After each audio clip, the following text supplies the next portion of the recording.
یہ کہہ کر میں دیوار سے اتر آئی اور جب صبح ہوئی تو میں کاموں سے فارغ ہو کر پڑوس میں پہنچ گئی، جہاں نئی پڑوسن میرے لیے چائے اور گاجر کا حلوہ لے آئی۔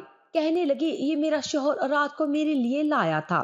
یہ سن کر نہ جانے مجھے کیوں ہنسی آ گئی اور وہ بھی میری بات سن کر مسکرانے لگی۔ میرا شوہر مجھ پر جان دیتا ہے، لیکن جب سے ہم یہاں آئے ہیں میرا شوہر بدل سا گیا ہے۔ اب تو وہ مجھے بات بات پر لڑتا ہے اور مجھ پر ہاتھ بھی اٹھانے لگا ہے۔ یہ کہہ کر وہ افسردہ ہو گئی۔ تب میں نے اس سے پوچھا کہ کیا گوشت غائب ہونے والا واقعہ بھی یہاں پر ہونے لگا ہے یا یہ پہلے بھی تمہارے ساتھ ہوتا تھا؟ میری بات سن کر اس نے مجھے بتایا کہ یہ بھی اس گھر میں آ کر ہوا ہے اور پہلے ایسا کبھی نہیں ہوا تھا۔ یہ کہہ کر وہ گھبرا گئی۔ تو کیا یہ گھر؟ اس نے گھبرا کر مجھ سے پوچھا اور میں نے جلدی سے نہیں کہا تاکہ وہ اور زیادہ پریشان نہ ہو جائے۔ میرا اور تمہارا گھر ایک ساتھ ہے، لیکن میرے ساتھ ایسا کبھی نہیں ہوا، لیکن ہو سکتا ہے کہ اس گھر میں کوئی جانور ہو جو گوشت کھا جاتا ہو۔ میں نے یہ بات کہی تو وہ کہنے لگی جانور اتنی صفائی سے سالن میں سے بوٹیاں نہیں نکال سکتے، کیونکہ وہ یا تو سالن گرا دیتے ہیں یا سارا سالن خراب کر دیتے ہیں، یہ کوئی اور ہی بلا ہے۔ یہ کہہ کر اس نے ایک جھرجھری لی اور میں بھی خوف زدہ ہو گئی، لیکن پھر میں نے ہمت کی اور اس سے کہا کہ ہم پہلے اس گھر کا مکمل معائنہ کر لیتے ہیں اور بعد میں سوچتے ہیں کہ کیا کرنا ہے۔ یہ کہہ کر میں اٹھی اور اس کے گھر کو دیکھنے لگی۔ تھوڑی دیر بعد جب میں نے اس کا گھر مکمل طور پر دیکھ لیا تو میں اس نتیجے پر پہنچی کہ گھر میں ایسا کوئی نہیں تھا، لیکن سوال یہ پیدا ہوتا تھا کہ کوئی تو تھا جو یہ سب کر رہا تھا، اور اس کی وجہ سے میری نئی پڑوسن کو اپنے شوہر سے اتنی مار سہنی پڑ رہی تھی۔ چونکہ میں نے اس کی مدد کا وعدہ کیا تھا، اس لیے میں نے سوچا کہ کچھ ایسا کرتے ہیں کہ جو بھی یہ سب کر رہا تھا وہ بے نقاب ہو جائے اور اس بیچاری کی جان اس روز روز کی مار کٹائی سے بچ جائے۔ یہ سن کر میں سوچ میں پڑ گئی اور اس بیچاری کی مدد کرنے کا سوچا۔ کچھ دیر بعد مجھے ایک خفیہ کیمرے کا خیال آیا، جیسا ہم نے اپنے گھر کے باہر لگا رکھا تھا تاکہ آنے جانے والے مشکوک افراد پر نظر رکھی جا سکے۔ یہ خیال آتے ہی میں اپنے گھر گئی اور ایسا ہی ایک کیمرہ لے آئی اور اس کے کچن میں ایک خفیہ کیمرہ لگا دیا۔ میں نے اسے کہا کہ وہ جو بھی ہے اب بچ نہیں پائے گا، آج تم سالن بنانا اور جو بھی اس میں سے بوٹیاں نکال کر کھانے آئے گا وہ اس کیمرے میں محفوظ ہو جائے گا،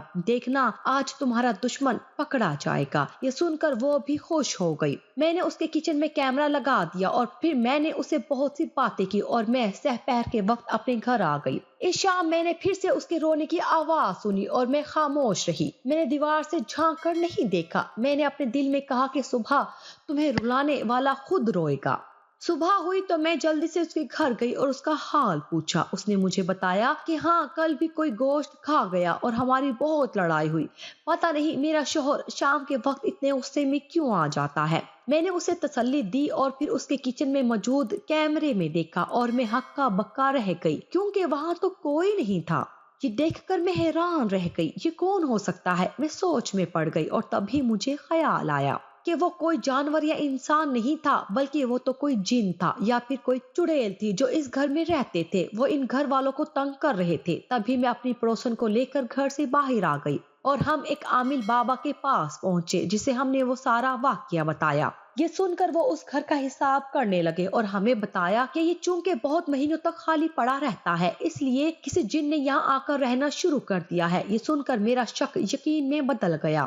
تبھی میری پڑوسن کہنے لگی تو اب ہمیں کیا کرنا چاہیے؟ یہ سن کر اس عامل نے کہا کہ اگر آپ لوگ مجھے اجازت دیں تو میں اس کا پکا انتظام کرتا ہوں۔ یہ سن کر میری پڑوسن کہنے لگی جی بابا جی، آپ کو اس کام کے لیے جتنے پیسے کی ضرورت ہو میں دے دوں گی، مگر پلیز میری اس جن سے جان بچا لیں، کیونکہ اگر ایسا ہوتا رہا تو میرا شوہر تو مجھے کچا کھا جائے گا۔ پلیز بابا جی کچھ ایسا کریں کہ یہ جن ہمیشہ کے لیے یہ گھر چھوڑ کر چلا جائے اور میرا شوہر پہلے جیسا محبت کرنے والا اور میرا خیال رکھنے والا بن جائے۔ یہ سن کر بابا جی مسکرانے لگے اور کہا بیٹی میں یہ کام پیسے کے لیے نہیں کرتا بلکہ میں تو یہ کام انسانوں کی بھلائی کے لیے کرتا ہوں، اس لیے کہہ کر مجھے شرمندہ نہ کرو۔ اگر میری وجہ سے تمہارا گھر بس جائے اور تم دونوں میاں بیوی میں محبت ہو جائے میرے لیے اس سے بڑھ کر کوئی اجر نہیں ہوگا۔ یہ بات سن کر ہم بابا جی سے بہت متاثر ہوئے اور اسے اپنے ساتھ گھر لے آئے کیونکہ انہوں نے یہیں بیٹھ کر ایک عمل کرنا تھا۔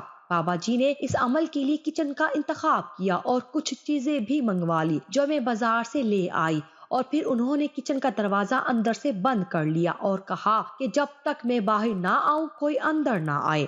ہم دونوں باہر صحن میں چلی گئی اور ان کے باہر آنے کا انتظار کرنے لگی۔ پھر اس بات کو کئی گھنٹے لگ گئے اور ہمیں ان کی فکر ہونے لگی۔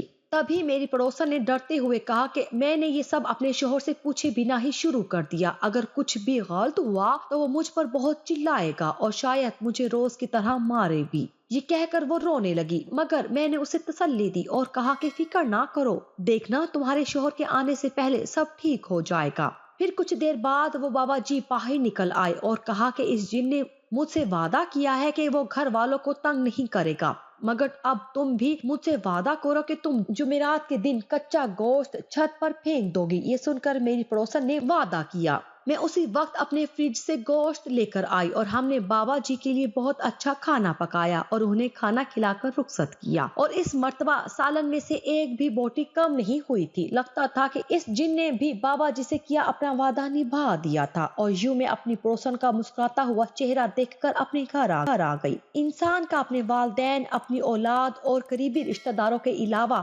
سب سے زیادہ واسطہ اور تعلق اپنے ہمسایوں اور پڑوسیوں سے بھی ہوتا ہے، اور ان کی خوشی اور ناخوشی کا زندگی کے چین سکون اور اخلاق کے اصلاح و فساد اور بناؤ بگاڑ پر بہت گہرا اثر پڑتا ہے۔